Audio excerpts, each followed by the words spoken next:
అందరికీ నమస్కారం అమ్మ.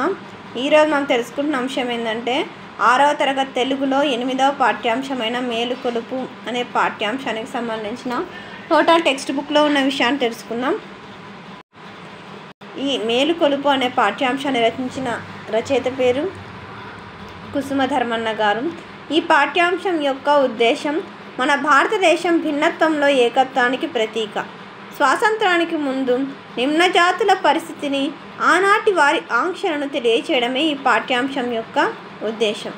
కుసుమధర్మన్న గారు రాజమండ్రిలోని లక్ష్మీవారపుపేటలో కుసుమనాగమ్మ వీరాస్వామి దంపతులకు జన్మించినారు. వీరు వైద్య విద్వాన్, సంస్కృతం, ఆంధ్ర, ఆంగ్లం, హిందీ, ఉర్దూ భాషలలో పాండిత్యం కలవారు. నిమ్నజాతి విముక్తి తరంగిణి, నల్లదొరతనం, హరిజన శతకం, మాకొద్దీ నల్లదొరతనం వంటి రచనలు చేశారు. దళిత వర్గం నుండి అతి కష్టం మీద చదువుకొని పైకొచ్చి తిరిగి ఆ చదువును తన జాతి మేలు కోసం వెచ్చించిన అతి కొద్ది మంది దళిత విద్యార్థులలో ఒకరు. చదువుకున్న రోజుల్లో సంఘ సంస్కరణ అభిలాష కలిగి కందుకూరి వీరేశలింగం చేత ప్రభావితుడయ్యాడు.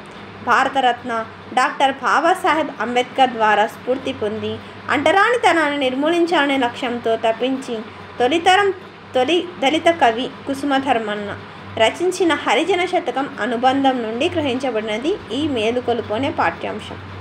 మేలుకొలుపు అనే పాఠ్యాంశానికి సంబంధించిన టోటల్ పాఠ్యాంశం అమ్మ మళ్ళీ మీకు సపరేట్గా ఒక వీడియో చేసి అప్లోడ్ చేస్తాను. అప్పుడు మీరు వివరంగా తెలుసుకోండి. ఇప్పుడు ప్రస్తుతం ఏం ముఖ్యమో అవి తెలుసుకుందాము. ఈ పాఠ్యాంశం యొక్క భావాలు, ఈ భావాలే మనకు సారాంశంగా వచ్చేస్తుంది. కాబట్టి మీరు స్క్రీన్ షాట్స్ తీసుకొని మీరు వివరంగా నేర్చుకోవచ్చు.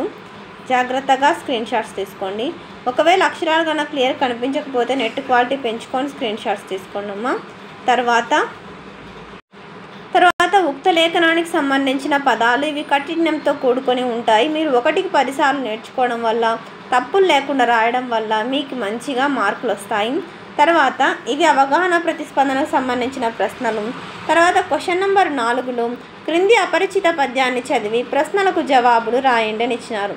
జీవులు దేని మీద ఆధారపడి బతుకుతుంది అంటే అన్నమయములు, అంటే అన్నీ కూడా ఆహార పదార్థాలు అన్నం మీద ఆధారపడి మనుషులు కానీ, జంతువులు కానీ, పక్షులు కానీ, క్రిమికీటకాలతో సహా అన్నీ కూడా అన్నమయములైన జీవులే. కూడు లేకపోతే ఏం లేదు, అంటే కూడు లేకపోతే జీవకోటే లేదు. ఆహారం లేకపోతే ఎట్లా బతుకుతాయి? జీవమే బతకలేదు. అన్నం తినే దగ్గర ఏ భేదం చూపరాదని కవి అన్నా. అంటే కులభేదం ఏలుకో, అంటే కులభేదం ఎందుకు? పై పద్యం ఆధారంగా ఒక ప్రశ్న తయారు చేయడంటే కూడు లేకపోతే ఏమి లేదు. వ్యక్తీకరణ, సృజనాత్మకతకు సంబంధించి మన ఛానల్లో ఆల్రెడీ నోట్స్ అప్లోడ్ చేస్తున్నాను. మన ఛానల్ సబ్స్క్రైబ్ చేసుకుంటే మీకు ఆ వీడియోస్ అన్నీ వస్తాయి. దయచేసి సబ్స్క్రైబ్ చేసుకొని వాళ్ళు ఎవరైనా దయచేసి సబ్స్క్రైబ్ చేసుకోండి. జగతికి నామే పరమ దేవత, వైరము మాకు రోత, గాంధీ మాకు తాత, ఆయన స్వాతంత్రోద్యమ నేత, మారుస్తాం దేశపు తలరాత. తర్వాత భాషాంశాలు. క్రింద గీత గీసిన పదాలకు అర్థాలను రాసి వాటితో సొంత వాక్యాన్ని రాయండి. వెలధి అంటే స్త్రీ, రణం అంటే యుద్ధం, యుద్ధం వల్ల అనర్థాలు ఎక్కువ.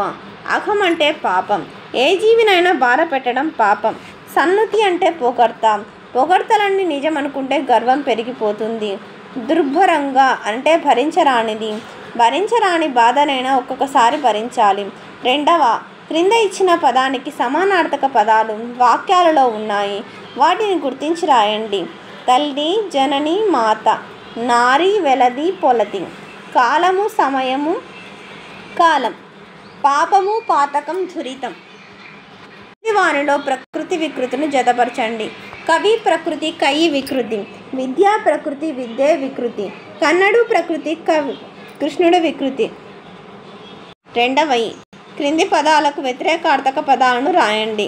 విద్య వ్యతిరేకం అవిద్య. పాపం అంటే పుణ్యం, సద్గుణం అంటే దుర్గుణం. వ్యాకరణాంశాలు. క్రింది ఖాళీలను పూరించండి. సమాస పదం, విగ్రహవాక్యం, సమాసం పేరు.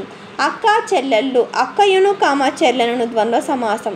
తల్లిదండ్రులు, తల్లియు తండ్రి ద్వంద్వ సమాసం. తండ్రి కొడుకులు, తండ్రియును కొడుకును ద్వంద్వ సమాసం. ధర్మాధర్మములు, ధర్మమును అధర్మమును ద్వంద్వ సమాసం. పాప పుణ్యములు, పాపమును పుణ్యమును ద్వంద్వ సమాసం. క్రింది వాక్యాలను సంక్షిప్త వాక్యాలుగా మార్చి రాయండి. భరతమాత కవులను కన్నది, భరతమాత భరతమాత కవులను పెంచినది, భరతమాత కవులను కనిపెంచింది. హక్కులకై పోరాడాలి, హక్కులను సాధించాలి, హక్కులకై పోరాడి సాధించాలి. దేశభక్తి కలిగి ఉండాలి, దేశభక్తితో జీవించాలి, దేశభక్తి కలిగి ఉండి జీవించాలి.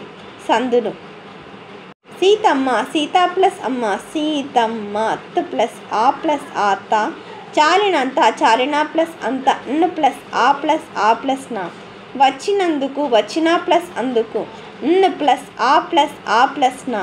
సీతమ్మ, సీతా ప్లస్ అన్నది, సీత అన్నది నిషేధ రూపం.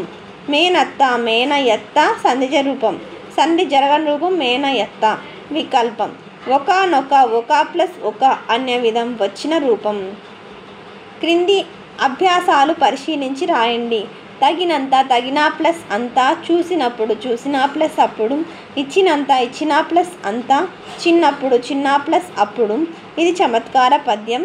అందరికీ ధన్యవాదాలమ్మా. ఇంకా మన ఛానల్ సబ్స్క్రైబ్ చేసుకొని వాళ్ళు ఎవరంటే దయచేసి సబ్స్క్రైబ్ చేసుకొని, లైక్ చేసి, షేర్ చేసి మీ ఫ్రెండ్స్కు, రిలేటివ్స్ అందరికీ మన ఛానల్ సబ్స్క్రైబ్ చేసుకోమని చెప్పండి.